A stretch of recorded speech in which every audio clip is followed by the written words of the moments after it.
então sobre essas precauções, sobre essas possíveis complicações da cirurgia bariátrica com o Dr. Henrique Macambira, ele que é cirurgião bariátrico, faz parte de uma equipe que já tem mais de 3.500 cirurgias, todas cirurgias bem-sucedidas, né, doutor? Porque a gente pode dizer isso, sem nenhum óbito até hoje no grupo. Então, é uma pessoa que é muito capacitada para conversar com a gente sobre isso. Doutor Henrique, o número de cirurgias vem crescendo absurdamente. As pessoas, o número aqui no consultório, o senhor deve verificar isso, tem que ter um pouco de cautela, né, doutor? Até para que a gente alerte sobre as complicações dessa cirurgia. Não é brincadeira, é um procedimento cirúrgico sério, que mexe com o estômago. Então, assim, tem que ter todos esses cuidados. Tem algumas regras a serem seguidas. Essas regras de segurança são muito importantes. Eu digo que até o segredo do sucesso da cirurgia são essas regras de segurança, que a gente pode observar que vocês têm todo esse critério, todo esse cuidado. Se pedir, por exemplo, para a pessoa emagrecer 20 quilos, se ela não emagrecer, vocês não operam. Isso, é porque as pessoas têm que entender. Às vezes chega uma pessoa com grande obesidade, chamamos mega obesidade.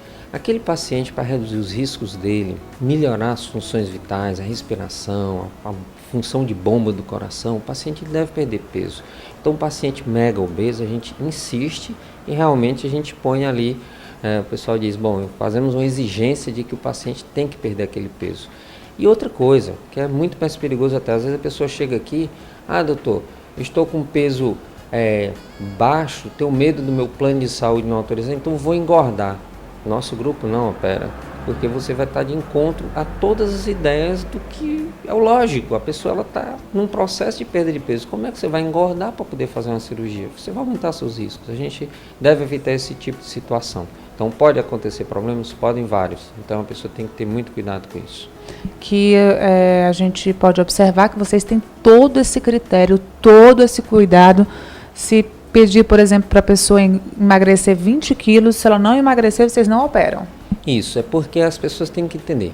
Às vezes chega uma pessoa com grande obesidade, chamamos mega obesidade.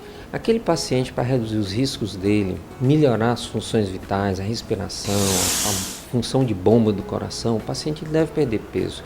Então, o paciente mega obeso, a gente insiste e realmente a gente põe ali, o pessoal diz, bom, fazemos uma exigência de que o paciente tem que perder aquele peso. E outra coisa, que é muito mais perigoso até, às vezes a pessoa chega aqui, doutor, eu estou com peso baixo, tenho medo do meu plano de saúde não autorizar, então vou engordar. Nosso grupo não opera, porque você vai estar de encontro a todas as ideias do que é o lógico. A pessoa ela está num processo de perda de peso. Como é que você vai engordar para poder fazer uma cirurgia? Você vai aumentar seus riscos. A gente deve evitar esse tipo de situação. Então pode acontecer problemas? Podem vários. Então a pessoa tem que ter muito cuidado com isso.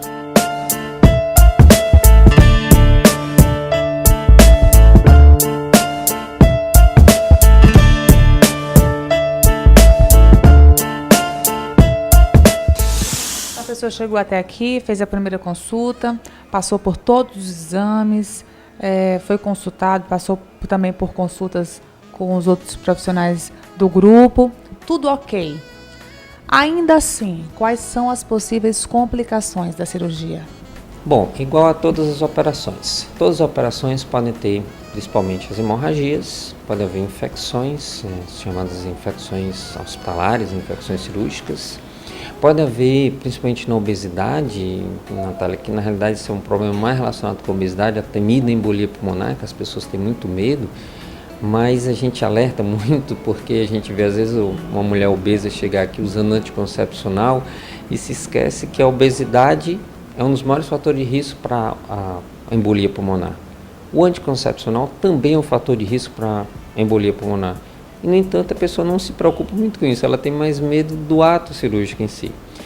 Mas para tranquilizar essas pessoas, por exemplo, o paciente quando vai para um centro cirúrgico, lá existe uma estrutura extremamente complexa e segura. Então os hospitais de Fortaleza, os grandes hospitais, são extremamente seguros nisso.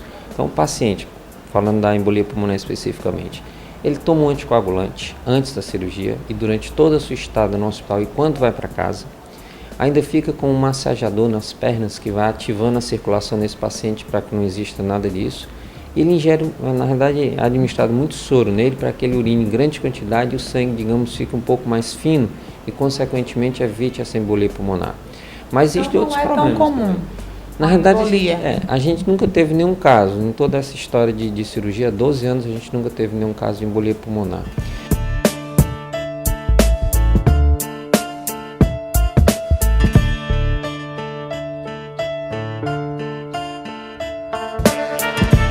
Existem sinogenéticas que podem aumentar o risco de embolia pulmonar durante a gravidez. Então, são uma série de fatores que podem levar a isso.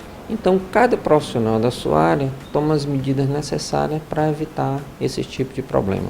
Tá? Eu só ia falando das outras complicações também. Bem, aí as outras complicações são as complicações que às vezes estão inerentes ao próprio paciente. Aquele paciente que já tem um risco de infarto maior, a gente, graças a Deus, ainda não teve nenhum paciente que tenha infartado logo após a cirurgia, mas existem relatos a respeito disso. Então é por isso que tem esse preparo com o cardiologista. Existem os problemas de tipo algum ponto romper, todo mundo diz, doutor, e o tal de grampo não pode rasgar, romper? Pode acontecer.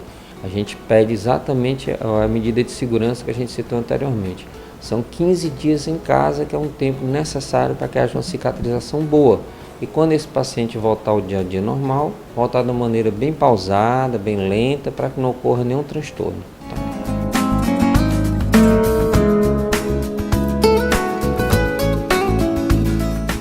É isso, doutor. Precaução, cuidados, muita segurança para evitar problema. Eu acho que esse é o segredo e as pessoas têm que se preocupar sim, não só se preocupar em realizar a cirurgia para emagrecer, não só pela estética, mas realizar o procedimento quando elas tiverem completa segurança de que está tudo ok, com a equipe capacitada para isso, com as indicações corretas. Agora eu não posso me despedir sem saber como é que está a dupla que foi operada. A gente acompanhou aqui o Bolinha e a Dinha do Forró do Movimento. Tá tudo bem com a dupla? Eu sei que já estão aí pelos palcos, né?